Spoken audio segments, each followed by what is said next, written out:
बिस्मिल्लाहिर्रहमानिर्रहीम। हदीस नबवी सल्लल्लाहु अलैहि वआलिहि वसल्लम है कि नमाज में कर्ज से पनाह मांगना। रसूलुल्लाह सल्लल्लाहु अलैहि वआलिहि वसल्लम नमाज में दुआ करते तो ये भी कहते, अल्लाहुम्मा इन्नी अऊज़ु बिका मिनल मअसमी वल मग़रम, कि अल्लाह मैं गुनाह और कर्ज से तेरी पनाह मांगता हूँ। किसी ने अर्ज़ किया कि या रसूलुल्लाह सल्लल्लाहु अलैहि वसल्लम, आप कर्ज से इतनी पनाह क्यों मांगते हैं?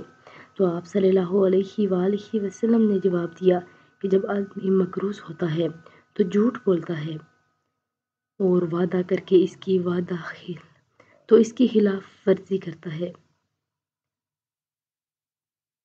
अल्लाह रब्बुल इज़्ज़त हम सब को भी अमल की तौफीक अता फरमाए।